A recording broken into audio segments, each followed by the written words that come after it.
নন্দীগ্রামে চাকরির নামে ৮ লক্ষ টাকা প্রতারণার অভিযোগ সোনাচূড়া পঞ্চায়েতের বিজেপির উপপ্রধানের বিরুদ্ধে 2019-এ এক শিক্ষকের ছেলেকে চাকরির নামে প্রতারণার অভিযোগ। নন্দীগ্রাম থানায় অভিযোগ দায়ের করেন ওই শিক্ষক। নন্দীগ্রাম থানায় ইতিমধ্যেই অভিযোগ দায়ের করেছেন ওই শিক্ষক। 2019-এ এক শিক্ষকের ছেলেকে চাকরির নামে প্রতারণার অভিযোগ। আরো বিস্তারিত জানবো। ফোন লাইনে রয়েছেন প্রতিনিধি সৌমজিৎ চট্টোপাধ্যায়। সৌমজিৎ, কি জানা যাচ্ছে, ঠিক কি অভিযোগ করা হচ্ছে এ বিষয়ে? বিজেপির দখলে এবং বৃদ্ধ শিক্ষক অমিয় মাইতি যেটা অভিযোগ করছেন যে ওই সোনাচূড়া গ্রাম পঞ্চায়েতের উপপ্রধান আশিস মণ্ডল তার ছেলের চাকরি করে দেওয়ার নাম করে রীতিমতো কয়েক লক্ষ টাকা আত্মসাৎ করেছে এবং সেই টাকার পরিমাণ প্রায় ৮ লক্ষ টাকা।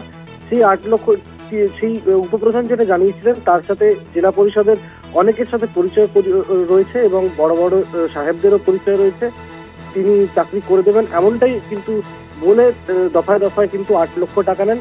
ক্যাশ বাবদ নেন প্রায় ১.৫ লক্ষ টাকার কাছাকাছি। বাকি টাকা চেকের মাধ্যমে কিন্তু অমিয় মাইতি ওই উপপ্রধানকে দিয়ে থাকেন। যদিও টাকা দেওয়ার পরেও কিন্তু চাকরি মেলেনি। পরবর্তীকালে চাকরি না হওয়ায় অমিয় মাইতি যখন টাকা ফেরত চান, তখন সেই উপপ্রধান টাকা ফেরত দেয়নি। বাধ্য হয়ে কিন্তু তিনি নন্দীগ্রাম থানায় একটি লিখিত অভিযোগ দায়ের করেছেন। যদিও যার বিরুদ্ধে অভিযোগ, সেই উপপ্রধান আশিস মণ্ডল যেটা দাবি করেছেন যে তাকে রাজনৈতিকগতভাবে কোণঠাসা করতে তার বিরুদ্ধে মিথ্যা দুর্নীতির অভিযোগ আনা হচ্ছে।